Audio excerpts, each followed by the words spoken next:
Bonjour à tous, c'est Alex d'excelformation.fr et dans cette nouvelle vidéo, je vais vous présenter une nouvelle série d'astuces qui vous permettra d'en apprendre davantage sur le fonctionnement d'Excel, ce qui vous permettra de pouvoir booster votre productivité. Alors vous trouverez très régulièrement de nouvelles vidéos sur la chaîne, alors pensez à vous abonner et surtout à activer la clochette de notification afin d'être sûr de ne manquer aucune astuce et de devenir rapidement un pro d'Excel.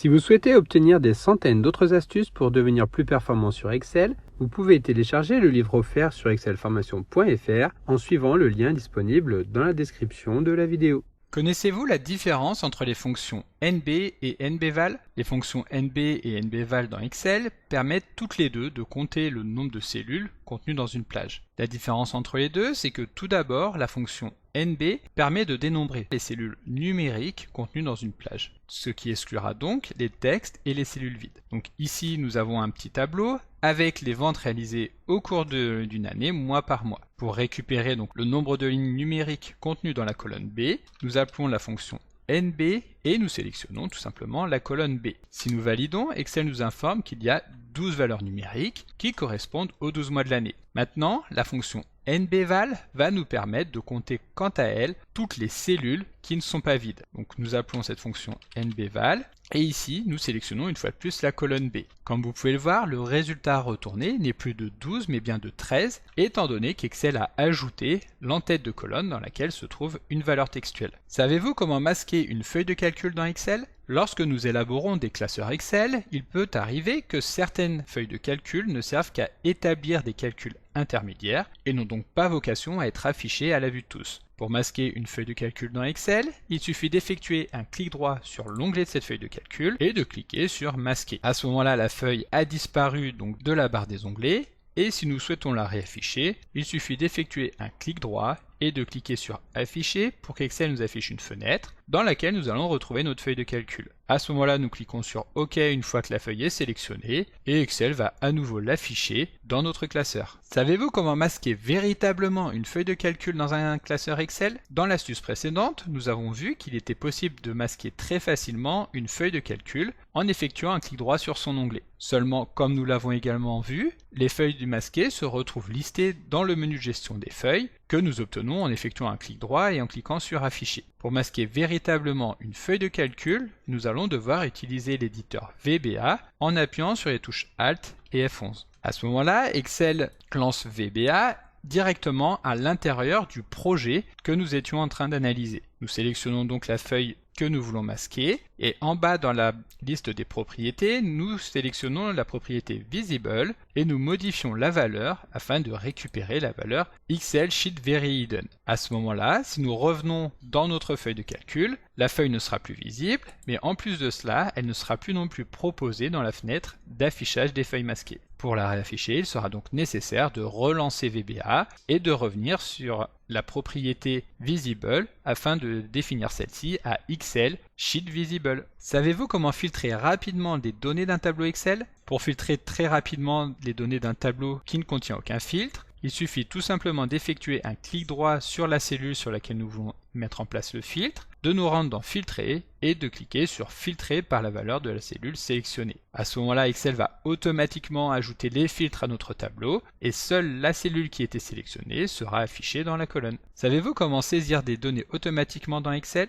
Pour saisir automatiquement des données en fonction d'une valeur, nous pouvons utiliser la fonction Recherche V et pour que les valeurs retournées correspondent à la valeur maximale à atteindre au sein d'un tableau, nous utiliserons tout simplement l'argument valeur proche pour lui donner la valeur vraie. Donc ici, nous allons nous placer dans notre tableau, appeler la fonction recherche V, que nous allons utiliser de manière tout à fait classique, en recherchant ici la note obtenue par l'élève au sein du tableau dans lequel se trouvent les informations que nous allons vouloir extraire. Ici, étant donné que juste après, nous voudrons étendre la formule sur les cellules situées juste en dessous, nous appuyons sur la touche F4 afin qu'Excel insère automatiquement les dollars dans les références de la plage de cellules. Ensuite, nous en arrivons au numéro de la colonne. Les données à extraire se trouvent ici dans la deuxième colonne. Et pour finir, l'argument valeur proche que nous avons vu juste avant va nous permettre de spécifier que nous voulons effectuer une recherche approximative. Nous lui donnons donc la valeur vraie. Cela étant fait, nous validons en appuyant sur CTRL et Entrée afin de valider la formule sur l'ensemble des cellules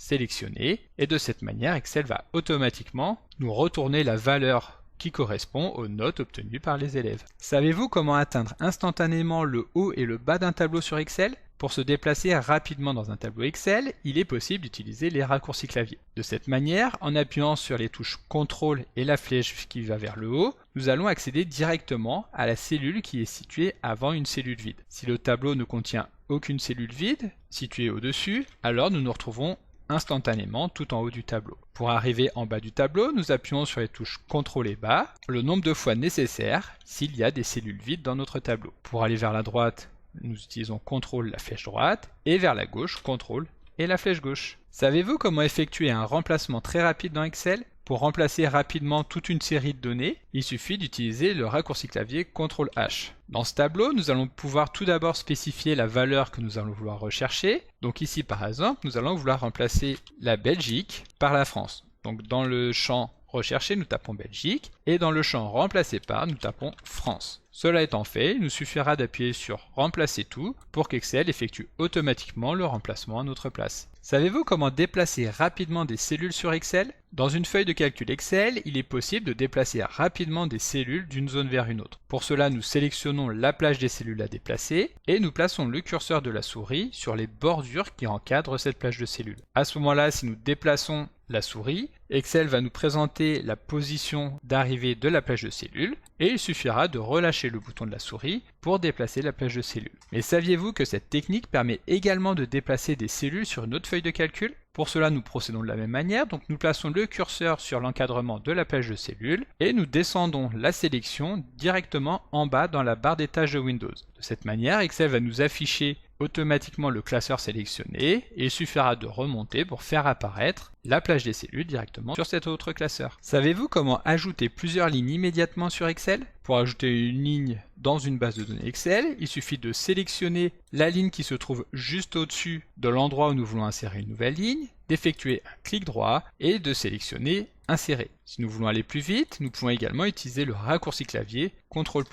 Et si cette fois-ci nous souhaitons insérer plusieurs lignes d'une seule traite, il suffit de sélectionner le nombre de lignes à insérer directement. Ici nous avons sélectionné 6 lignes et donc lorsque nous appuierons sur CTRL+, Excel va automatiquement ajouter 6 lignes dans notre base de données. Savez-vous comment compter des cellules en fonction d'un critère sur Excel ? Lorsque nous souhaitons effectuer un comptage en fonction d'un critère, nous commençons par sélectionner la cellule de destination, puis nous tapons le symbole égal qui va permettre d'informer Excel que nous allons vouloir saisir une formule, et ensuite nous allons appeler la formule nombre.si. Dans cette formule, nous commençons par sélectionner les cellules que nous allons vouloir compter. Donc ici la plage H8 jusqu'à H18. Nous appuyons sur la touche F4 du clavier afin de passer en valeur absolue, ce qui nous permettra par la suite d'étendre la formule sur les autres cellules. Et ensuite, nous allons spécifier le critère que nous allons vouloir compter, que nous pourrions évidemment saisir directement entre guillemets, mais que ici nous allons pouvoir extraire directement à partir d'une autre cellule, qui est ici la cellule J8 dans laquelle se trouve le terme passage. Si nous validons, Excel va nous informer qu'il y a 5 élèves qui vont passer dans la classe supérieure, et si nous étendons la formule sur les cellules situées juste en dessous, Excel va automatiquement adapter celle-ci pour nous informer que 4 élèves vont passer en rattrapage, 2 élèves auront directement leur mention, et 1 élève se verra proposer le redoublement. Savez-vous comment modifier automatiquement la couleur de fond d'une cellule en fonction de plusieurs critères ? Pour modifier automatiquement la couleur de fond d'une cellule en fonction de son contenu, nous pouvons utiliser la mise en forme conditionnelle.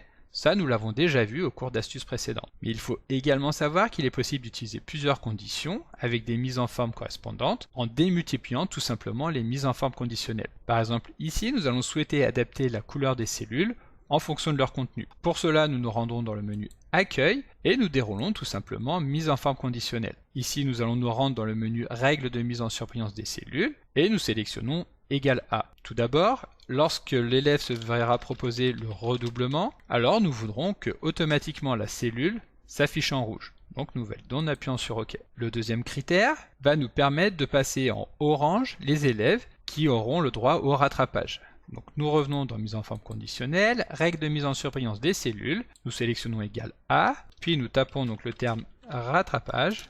Ici nous n'allons pas vouloir que les cellules soient en rouge, mais plutôt en orange.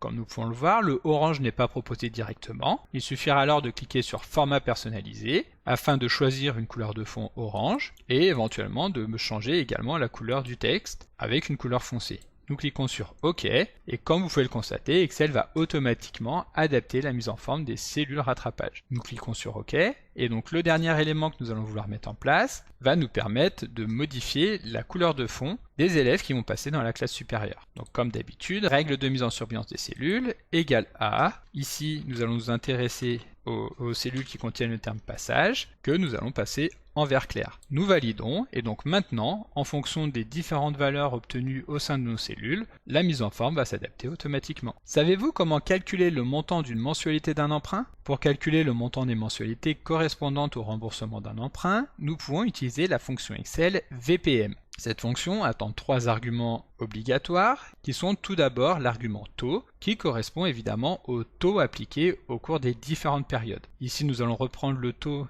que nous retrouvons dans la cellule G8 en sachant qu'il s'agit ici d'un taux annuel. Or nous voulons un taux mensuel, nous le divisons tout simplement par 12. Ensuite, le second argument, NPM, correspond au nombre de remboursements que nous allons effectuer. Ici, le remboursement sera remboursé au cours d'une période de 60 mois. Et enfin, le dernier élément correspond au montant total que nous allons vouloir emprunter, à savoir 250 000 € que nous retrouvons dans la cellule G7. Lorsque nous validons la formule, Excel nous retourne une valeur qui est ici en négatif, et si nous voulons l'avoir en positif, il suffira tout simplement de venir saisir un moins avant l'appel de la formule. De cette manière, nous pouvons nous rendre compte que la mensualité constante qui correspond au remboursement d'un emprunt de 250 000 € au taux d'intérêt de 4% sur 60 mois est de 4 604,13 €. Donc comme d'habitude, vous pouvez télécharger le support de secours en suivant le lien que vous trouverez dans la description de la vidéo. Si la vidéo vous a plu, n'oubliez pas de la liker et de la partager à vos collègues et amis sur l'ensemble de vos réseaux sociaux. Et vous pouvez également me laisser vos impressions dans l'espace des commentaires, je lirai chacun d'entre eux et y répondrai avec plaisir. Évidemment, si ce n'est pas encore fait, abonnez-vous à la chaîne pour ne manquer aucune astuce. C'est également très important pour m'aider à gagner en visibilité afin de pouvoir développer la chaîne et continuer de vous proposer des tas de nouvelles vidéos. Merci d'avoir suivi cette vidéo et à très bientôt pour un prochain tuto.